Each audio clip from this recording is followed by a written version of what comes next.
Bom, o exemplo 2 ele fala o seguinte: uma força F com componentes, né? Ou seja, a minha força F é a minha resultante. E ele deu as componentes, diferentemente do exemplo 1. Então, ele disse que eu tenho componentes que vale, vamos lá. Eu tenho uma componente, exemplo 2, né?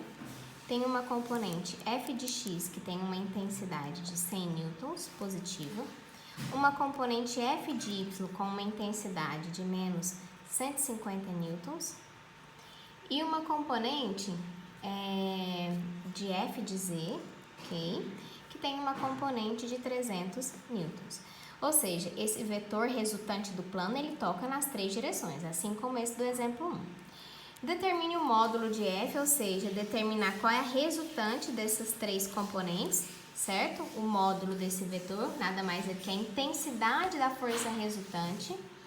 E pediu para calcular os ângulos diretores, ou seja, além de eu descobrir quanto vale a minha força resultante, eu preciso descobrir qual é esses ângulos que faz entre a minha resultante e as minhas componentes. Então, é o processo inverso do que nós fizemos na número 1. Então, olha só, eu sei que para eu calcular minha força resultante, basta eu fazer o quê? Levar minhas componentes ao quadrado. Então, vou fazer aqui a nossa resultante. Eu vou ter 100 ao quadrado, mais menos 150 ao quadrado, mais 300 ao quadrado, ok?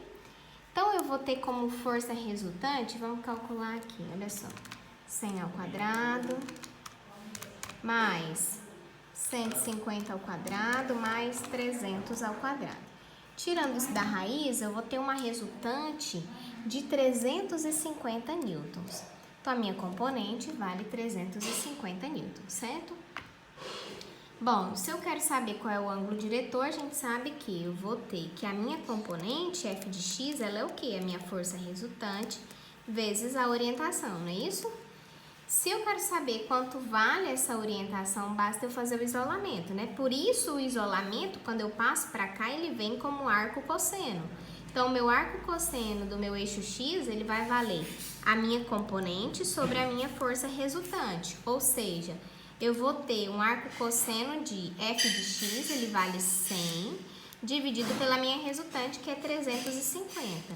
Portanto, fazendo esse cálculo aqui, olha só, eu vou ter meu arco cosseno de quem? De 100 sobre 350. Vai dar um ângulo de aproximadamente 73,4 graus. Então, eu vou ter 73,4 graus. Ou seja, a orientação que sai do meu vetor resultante, que vale 350 e toca em x, é de 73 graus. Isso significa que essa resultante toca o meu eixo x ali no primeiro quadrante, né? Entre 0 e 90 graus. A orientação para calcular, olha só, a minha componente, a minha orientação para y vai ser a minha componente, né?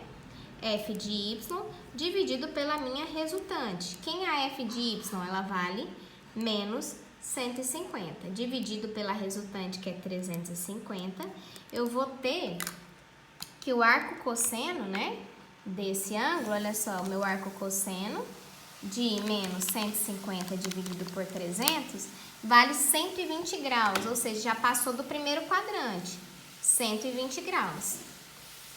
Significa que o meu eixo y, ele nem vai estar aqui, ó, meu eixo y, ele vai estar nesse sentido. Só exemplificando com vocês, essa representação aqui não é necessária fazer, tá? E qual é o meu ângulo que toca o meu eixo z? Então, vai ser a minha componente, f de z, dividido pela minha força resultante. A minha componente f de z, ela vale 300. Então, eu vou dividir 300 por 350. Fazendo esses cálculos aqui, nós temos que o arco cosseno de 300, que divide 350, vai ter um ângulo de 31 graus. 31 graus. Ok? Ó, ele tá mais próximo. É como se a gente fosse representar da seguinte maneira. Veja, eu vou ter ao longo desse sentido z, né? Eu vou ter x e y. Então, o meu vetor que sai nesse sentido como 350, ele vai tocar Z. Poderia até ser mais baixo, né? Porque ele vale 31 graus quando ele toca em Z. Quando ele toca em X, ele vai tocar a 73,4, certo?